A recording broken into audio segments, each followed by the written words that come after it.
नमस्कार। The Bihar teachers history makers hashtag TBT मेरा mobile मेरी शिक्षा के फेसबुक पेज पर आपका स्वागत है। मैं हूं जितेंद्र कुमार सिंह, यूएचएस बिहारी मधुवापुर मधुबनी में केमिस्ट्री टीचर के रूप में पदस्थापित हूं। टीबीटी के 25 ब्लॉग्स के अंतर्गत मेरा ब्लॉग है आओ विज्ञान सीखें। ब्लॉग प्रस्तुति के इस कड़ी में आज का जो हमारा टॉपिक है वो है इलेक्ट्रोलाइटिक सेल, क्योंकि इससे पीछे हम लोग पढ़ चुके हैं इलेक्ट्रोकेमिकल सेल, जिसका example Daniell cell, galvanic cell, इस सब का हमने स्टडी कर रखा है। अब जो है आज का हमारा जो टॉपिक है इलेक्ट्रोलाइटिक सेल। तो देखिए इलेक्ट्रोलाइटिक सेल क्या है, विद्युत अपघटनी सेल हिंदी में इसको कहते हैं। यह क्या करता है, जैसे नाम से कि इलेक्ट्रोलाइटिक सेल यह इलेक्ट्रिक एनर्जी को केमिकल एनर्जी में चेंज करता है। इसलिए लिखा हुआ है कि द सेल या डिवाइस, वह सेल या डिवाइस व्हिच कन्वर्ट्स, जो परिवर्तित करता है, चाहे जो बदलता है, किसको, electrical energy into chemical energy, electrical energy को केमिकल एनर्जी में बदलता है, क्या कहलाता है, इलेक्ट्रोलाइटिक सेल कहलाता है। हिंदी में भी डिफिनीशन लिखा हुआ है। तो इस तरीका से हमने क्या समझा कि इलेक्ट्रिकल एनर्जी को केमिकल एनर्जी में चेंज करने वाला यंत्र या सेल।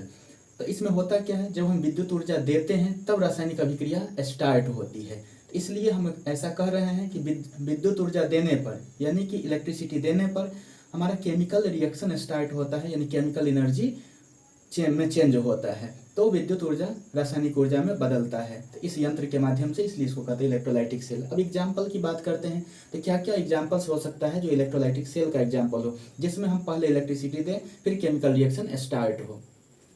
देखिए एग्जाम्पल्स ऑफ इलेक्ट्रोलाइटिक सेल, पहला इलेक्ट्रोलिसिस ऑफ वाटर, जल का विद्युत अपघटन। यह भी एग्जाम्पल है किसका, इलेक्ट्रोलाइटिक सेल का। क्यों, क्योंकि वाटर में जब हम इलेक्ट्रिसिटी प्रवाह कराते हैं, उसमें इलेक्ट्रिसिटी अगर हम जो देते हैं तो वह H2 और O2 अलग अलग इलेक्ट्रोड पर वह जाकर के जमा हो जाता है। यानी बिजली देने के बाद से H2O टूटा, H2O का टूटना केमिकल रिएक्शन, यानी कि हमने इलेक्ट्रिकल एनर्जी दिया तो केमिकल रिएक्शन हुआ। तो इसलिए यह इलेक्ट्रोलाइटिक सेल का एग्जाम्पल है। इसके बाद है इलेक्ट्रोप्लेटिंग, विद्युत लेपन।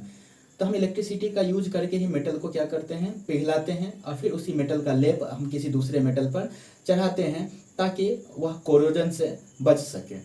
जैसे साइकिल के वो जो हैंडल होता है फिर या उसका पैडल होता है, उस पर क्रोमियम का चाहे अन्य चीज़ों का लेप चढ़ा हुआ रहता है जो लोहा के ऊपर होता है। तो लोहा के ऊपर जैसे हम क्रोमियम का अगर लेप चढ़ाते हैं तो उसको हम कहते हैं क्रोम प्लेटिंग, जो इलेक्ट्रोप्लेटिंग का एक एग्जाम्पल है। इसके बाद है इलेक्ट्रोलिसिस ऑफ ब्राइन। ब्राइन जो होता है NaCl का एक्वस सॉल्यूशन को हम ब्राइन कहते हैं, सोडियम क्लोराइड के जलीय विलयन को हम ब्राइन कहते हैं। तो ब्राइन का यानी इलेक्ट्रोलिसिस जो है किसका हो रहा है, ब्राइन का, लवण जल का। तो इसलिए लिखे हैं यहाँ पर कि लवण जल का विद्युत अपघटन। तो उसमें भी क्या करेंगे, NaCl जो सोडियम क्लोराइड का जलीय विलयन है उसमें हम विद्युत धारा प्रवाहित कराएंगे। तो फिर क्या होगा कि वह टूटेगा आयंस में, और ये दोनों जो है ना, सोडियम और क्लोरीन, वो अलग अलग इलेक्ट्रोड पर जमा होगा। तो इसलिए इसको हम क्या कहते हैं कि इलेक्ट्रिसिटी देने के बाद ही ऐसा हुआ है, तो इसलिए इसको कहते हैं इलेक्ट्रोलाइटिक सेल का एग्जाम्पल है। इसके बाद धातु का शुद्धिकरण, इलेक्ट्रो रिफाइनिंग ऑफ मेटल्स, धातु का शुद्धिकरण। जब एल्युमिनियम का एक्सट्रैक्शन हम पढ़ते हैं मेटलर्जी में, तो वहाँ पर भी हम लोग क्या करते हैं, उसका इलेक्ट्रो रिफाइनिंग कराते हैं। तो इस तरह से हमने क्या देखा कि इलेक्ट्रिसिटी देने के बाद से केमिकल रिएक्शन जहाँ जहाँ होगा तो वो सब इलेक्ट्रोलाइटिक सेल का एग्जाम्पल होगा। एक एग्जाम्पल जैसे हमने यहाँ पर फिगर के माध्यम से जिन्हें दिखा रखा है, जो ब्राइन की अभी हमने बात की, लवण जल की बात की, तो उसमें क्या है कि NaCl का एक्वस सॉल्यूशन जलीय विलयन है सोडियम क्लोराइड का।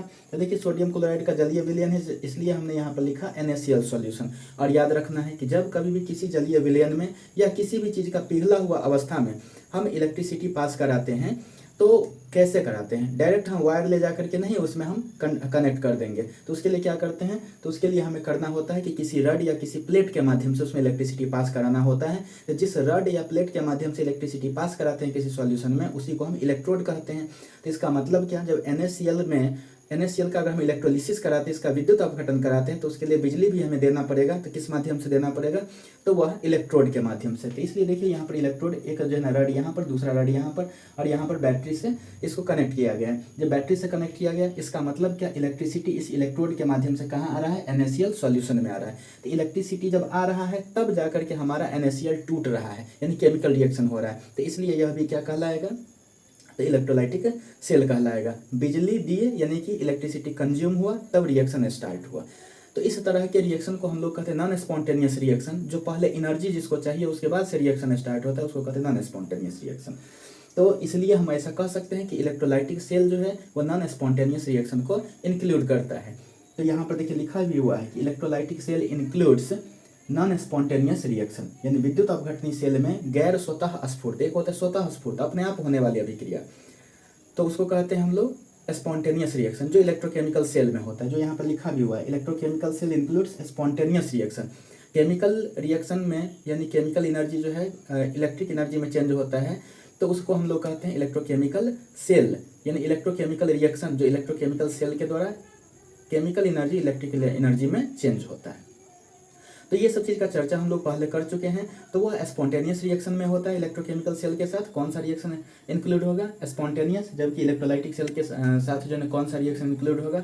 वह नॉन स्पॉन्टेनियस। तो याद ही रखना है यहाँ पर कि नॉन स्पॉन्टेनियस मतलब अपने आप नहीं होने वाली। तो अपने आप नहीं होगी तो उसके लिए हमें बाहर से कुछ ना कुछ उसमें देना होगा। तो बाहर से क्या देते हैं? इलेक्ट्रिसिटी। इसलिए इलेक्ट्रिसिटी को इलेक्ट्रिसिटी लेने के बाद से केमिकल रिएक्शन स्टार्ट होता है। इसका मतलब इलेक्ट्रिक एनर्जी को केमिकल एनर्जी में चेंज करता है। तो इस तरह की बात है। अब यहाँ पर भी देखिए कि हमने यहाँ पर बैटरी जोड़ रखा है इस इलेक्ट्रोड से, जिसका पॉजिटिव टर्मिनल, बैटरी का पॉजिटिव टर्मिनल जो है ना जिस इलेक्ट्रोड से जुड़ा हुआ है उसको एनोड कहते हैं, और बैटरी का निगेटिव टर्मिनल जिस इलेक्ट्रोड से जुड़ा हुआ है उसको कैथोड कहते हैं। तो चूंकि यह कौन सा सेल है? तो यह है हमारा इलेक्ट्रोलाइटिक सेल। इलेक्ट्रोलाइटिक सेल में एनोड पॉजिटिव होगा और कैथोड जो है निगेटिव होगा, ठीक। लेकिन यही इलेक्ट्रोकेमिकल सेल में क्या होता है? इसका उल्टा, एनोड निगेटिव होता है, कैथोड पॉजिटिव होता है। एनोड निगेटिव क्यों होता है? क्योंकि एनोड पर इलेक्ट्रॉन का डेंसिटी बढ़ जाता है, यानी इलेक्ट्रॉन जमा होता है ऑक्सीडेशन प्रोसेस के माध्यम से, तो इसलिए वो निगेटिव होता है।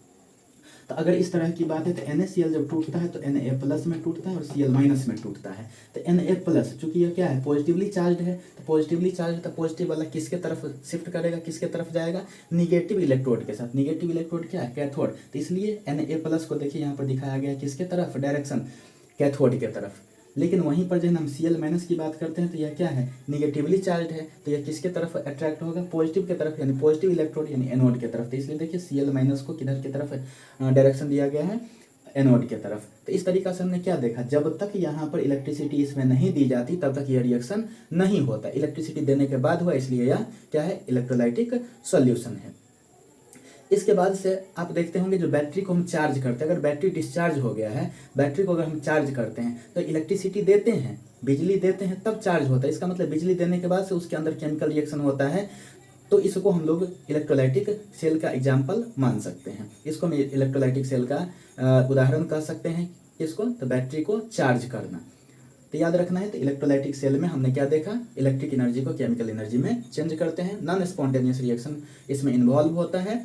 और बैटरी को जब हम चार्ज करते हैं, बैटरी अगर डिस्चार्ज हो गया है तो अपने आप तो वह काम नहीं कर रहा है, इलेक्ट्रिसिटी नहीं दे रहा है, तो इसलिए बिजली देते हैं। बिजली दे करके उसके अंदर का जो केमिकल रिएक्शन है उसको जागृत करते हैं। तो केमिकल रिएक्शन के बाद से अगर लाइट इधर का कट भी गया रहता है तो फिर अंदर का जो केमिकल रिएक्शन है उसके वजह से वहाँ पर हमें केमिकल एनर्जी प्राप्त होता है। फिर यह केमिकल एनर्जी हमें इलेक्ट्रिकल एनर्जी के रूप में प्राप्त होता है। तो जिस टाइम लाइन नहीं होता है उस टाइम इन्वर्टर के माध्यम से हम बैटरी से कौन सा एनर्जी लेते हैं? तो रासायनिक ऊर्जा से विद्युत ऊर्जा, यानी केमिकल एनर्जी से इलेक्ट्रिकल एनर्जी। लेकिन जब बैटरी डिस्चार्ज होता है तो उसको चार्ज करते हैं तो इलेक्ट्रिकल एनर्जी किस में? केमिकल एनर्जी में जाता है। तो इस तरह से हम इलेक्ट्रोलाइटिक सेल का अध्ययन किए। धन्यवाद।